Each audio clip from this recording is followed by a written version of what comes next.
सपा सांसद रामजीलाल सुमन के राणा सांगा पर दिए गए विवादित बयान को लेकर लोगों में गुस्सा बढ़ता ही जा रहा है। कोई रामजीलाल से बिना किसी शर्त के माफी मांगने की मांग कर रहा है तो कोई उनको पार्टी से निकालने की मांग कर रहा है।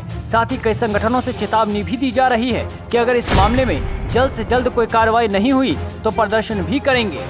इस बीच अब कांग्रेस नेता प्रताप सिंह खाचरियावास ने विवादित बयान मामले में भाजपा को ही लपेट लिया और कहा कि कोई सांसद राज्यसभा में देश के वीरों पर ऐसी विवादित टिप्पणी कर अपमान करता है और भाजपा देखती रहती है। साथ ही भाजपा को जिम्मेदारी दिलाते हुए कहा कि भाजपा को इस तरह के बयान देने वाले सांसद रामजीलाल की सदस्यता बर्खास्त कर देनी चाहिए और एक ऐसा कानून लाना चाहिए जिसमें इस तरह के लोगों की सदस्यता अपने आप खत्म हो जाए।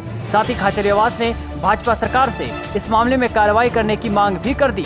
सुनिए खाचरियावास ने और क्या कुछ कहा। हमेशा लड़े और 80 घाव होने के बाद भी जो कभी व्यथित नहीं हुए, दुखी नहीं हुए, लड़ते रहे स्वाभिमान के लिए, शौर्य के लिए। भारत की भूमि की संस्कृति स्वाभिमान, शौर्य और बलिदान की संस्कृति है। महाराणा सांगा के ऊपर एक सांसद बकवासबाजी करते हैं, गलत बोलते हैं और बीजेपी की सरकार बैठी हुई देखती रहती है। भारतीय जनता पार्टी की सरकार की जिम्मेदारी बनती है तुरंत प्रभाव से सांसद रामजीलाल सुमन की सदस्यता बर्खास्त करे और एक्ट लेकर आए कि यदि कोई भी सांसद इस तरह की बकवास करता है, कोई भी नेता, तो उसकी सदस्यता अपने आप खत्म हो जाए। बीजेपी को मजा आता है इस पिच पर खेलने में और विपक्ष के कुछ सांसद बीजेपी को मौका देते हैं।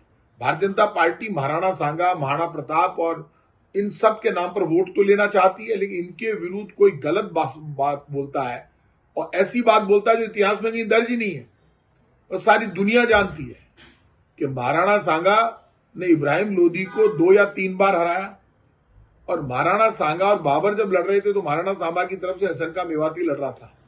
तो इसलिए ये बातें, बकवासबाजी करना, धर्म के आधार पर टकराव की बातें करना, ये कहीं पर भी देश की धर्म और संस्कृति को नहीं दिखाती है।